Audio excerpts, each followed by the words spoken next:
បាទនៅក្នុងវីដេអូនេះយើងនឹងនិយាយអំពី Object Oriented Programming Language បន្តទៀតនៅក្នុងភាសា Java គឺយើងនិយាយអំពីចំណុច inheritance បាទតោះមកចឹង inheritance គឺ promote code reusable គឺយើងលើកកម្ពស់ការប្រើកូដសារឡើងវិញដែរតែវាជា mechanism មួយសម្រាប់បង្កើតនៅ class រងបាទតែទទួលមរតកនៅខ្លះមេបាទនិយាយអញ្ចឹងបាទមួយទៀតគឺយើងបង្កើតនៅតំណែងតំណងដែលមានលក្ខណៈ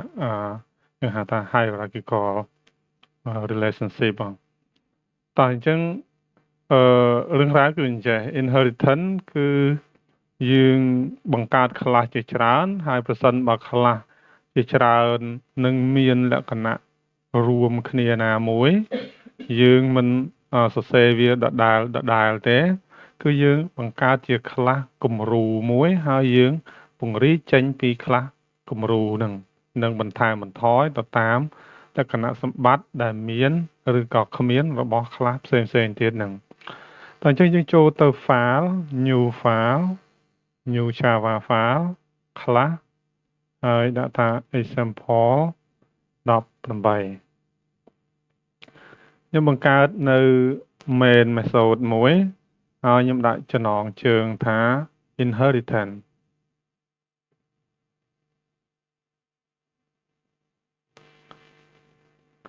បាទខ្ញុំបង្កើត class goal មួយគឺ animal class animal តែ class animal នេះមាន attribute មួយគឺឈ្មោះថាខាញបាទជាប្រភេទ string ហើយខ្ញុំឲ្យតម្លៃហើយគឺជា animal ហ្នឹងឯងបាទប្រសិនបើយើងចង់ declare វាជាលក្ខណៈ public attribute អញ្ចឹងយើងប្រើ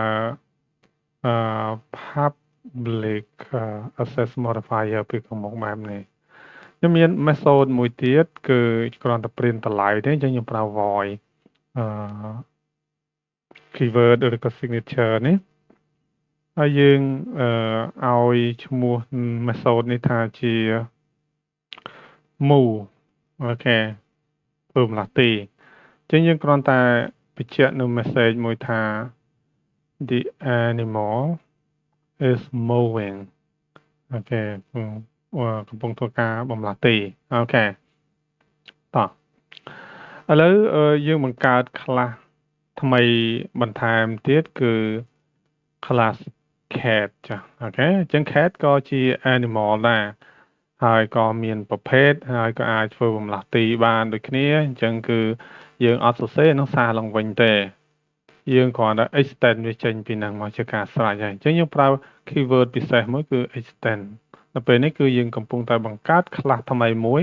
ដែលបង្កើតចេញពី class មួយដទៃទៀតអញ្ចឹង animal គឺជា class មេណា super class នៅក្នុងករណីនេះថា super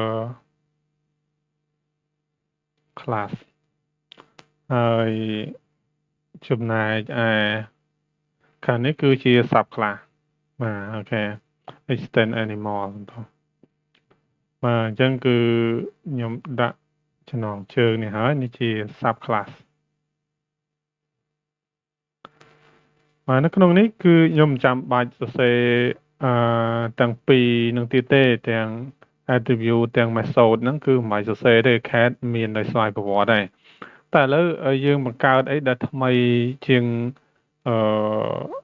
ខាញហើយនឹង move ហ្នឹងឧទាហរណ៍ថា make sound ចុះអូខេ make sound អាចឲ្យ method មួយឈ្មោះថា make sound ប៉ុន្តែ attribute យើងអាចបន្ថែមទៀតថាជាប្រភេទអីអញ្ចឹងមកឥឡូវខ្ញុំសម្រាប់យក gender ចុះបាទអញ្ចឹងគឺយើងអាចប្រើ char gender គឺស្មើនឹងmale អញ្ចឹងចាស់អូខេហ្នឹងហើយអូខេតែបើយើងចង់ដាក់វាជា attribute មួយដែលប្រើជាសាធារណៈបានយើងអាចប្រើ public access modifier ហើយមួយទៀតខ្ញុំបង្កើតនៅ method ដែលមានឈ្មោះថា make sound អញ្ចឹងយើងអាច print ចេញ message មួយថាแมวអីចឹងចាអូខេតោះហើយ method ទាំងអស់នេះទាំងនៅក្នុង animal ក៏ដូចជានៅក្នុង cat នេះប្រសិនបើយើងចង់ប្រើជាលក្ខណៈសាធារណៈយើងវាយថា public ពីខាងមុខគឺនេះគឺដូចគ្នាដែរគឺ public បាទតោះឥឡូវខ្ញុំបង្កើតថ្នាក់ថ្មីមួយទៀតគឺ class dog តែ extend ចេញពី animal ដែរដោយសារយើងមាន common attribute និង method មួយចំនួនហ្នឹងឯងអូខេចឹងឥឡូវនេះខ្ញុំដាក់ជា common មួយថាជា sub class ដែរអូខេ sub class of អូខេ of animal ចឹងចាsorry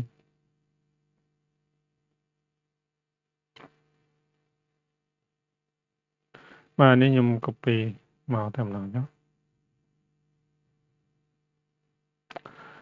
បាទតោះអញ្ចឹងទាំង cat និង dog ហ្នឹងគឺសុទ្ធតែជាsub class មួយដែល extend ឬក៏ពង្រីកចេញពី animal បាទតែអ្វីដែលខុសប្លែកគ្នាគឺជា personal attribute នេះដូចកាលនេះអាចនិយាយពី color អីចឹងចុះអូខេចឹង sorry string color ទីហៅ brown ចុះអូខេហើយសម្រាប់ method នេះយើងអាចមានខុសៗគ្នាពីនឹងទៀតដូចជាយើងអាចនិយាយអំពីគេអាចថាពីសមត្ថភាពនៃការដើរចុះទីហៅថា walk អូខេ walk ឥឡូវខ្ញុំអត់មានបញ្ចេញតម្លៃទេយើងអាចប្រើជា voice function បែបនេះយើងគ្រាន់តែ print នៅ message ឬក៏ជា prompt message មួយថា the dog is walking អីចឹងចុះបាទតោះឥឡូវយើងទៅមើលទាំងអស់គ្នាវិញនេះគឺជានិយមន័យនៃ class dog របស់យើងដែលយើងពង្រីកចេញពី animal នេះ cat គឺពង្រីកចេញពី animal នេះគ្នាដែរហើយមួយនេះអត់មានពង្រីកចេញមកពីណាទេគឺបង្កើតថ្មីនៅត្រង់នេះតែម្ដងតោះឥឡូវយើងមកមើលឧទាហរណ៍ទាំងអស់គ្នាខ្ញុំបង្កើត object មួយជាប្រភេទ animal ឲ្យឈ្មោះ variable ឬក៏ object ហ្នឹងថាជា animal ដោយប្រើអក្សរតូចទាំងអស់អញ្ចឹងបាទគឺស្មើ new animal បាទហើយមួយទៀតគឺ cat បាទហើយយើងទៅបង្កើតណាសម្ដៅ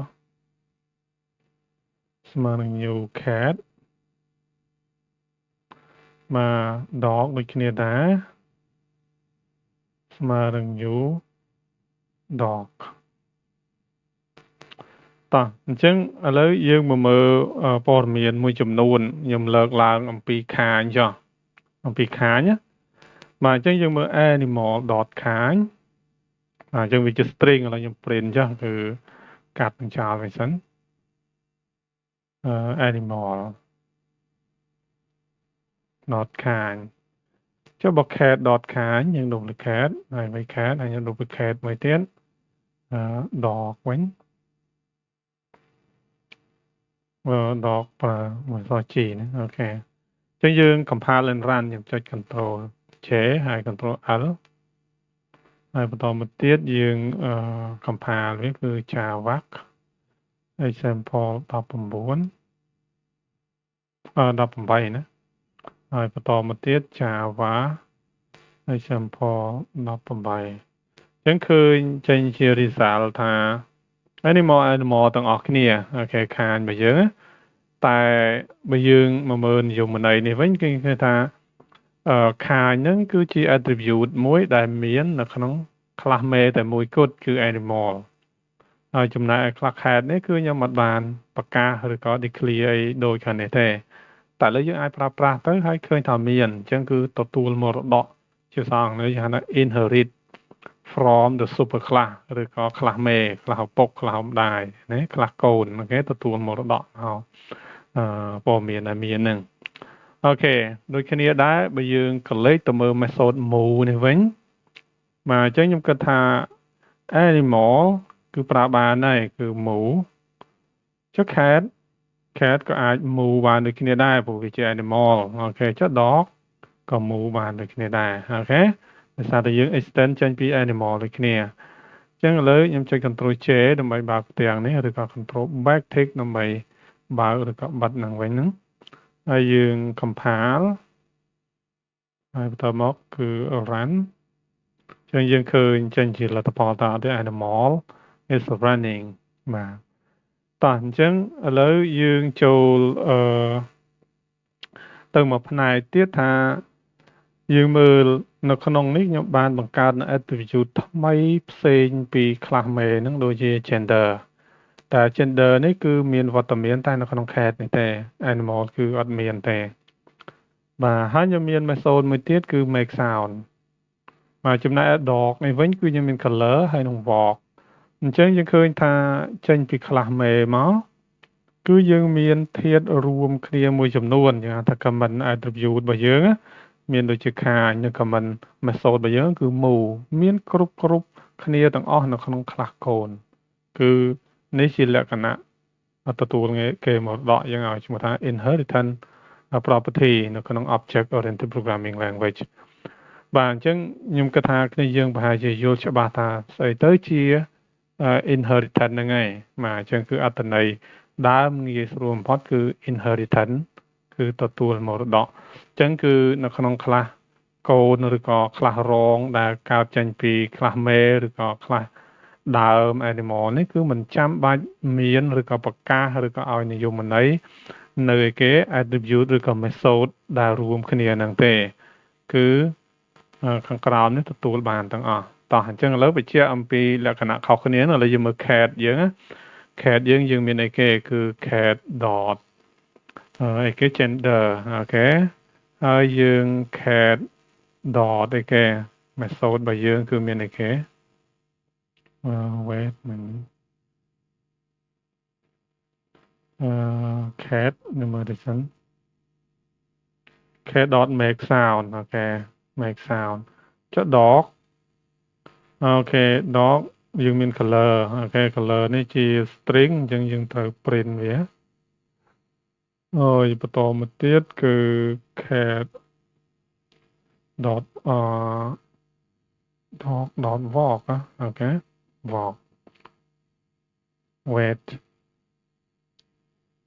dot wait dot walk អូខេតោះឥឡូវខ្ញុំចុច control backtick ហើយ compile តមកគឺ run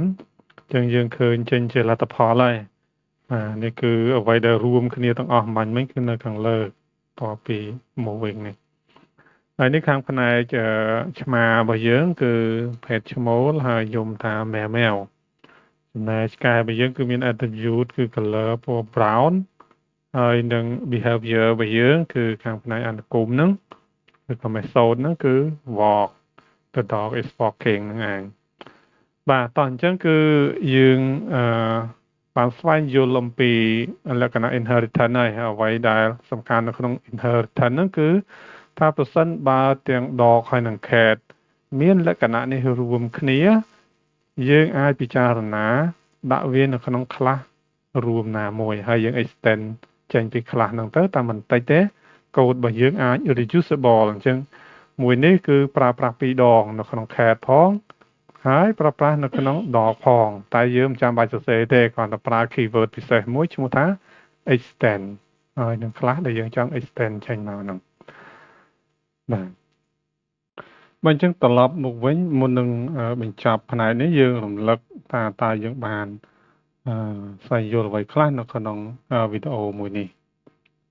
បាទអញ្ចឹងគឺយើងនិយាយអំពី inheritance បាទ inheritance គឺយើងនិយាយអំពី super class ហើយនិង sub class យើងស្គាល់អំពី super class ហើយនិង sub class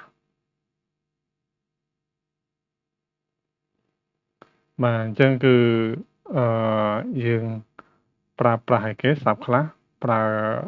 រើ keyword extend មួយណា extend តើឥឡូវខ្ញុំបញ្ចប់វីដេអូនេះតាមប៉ុណ្្នឹងចុះ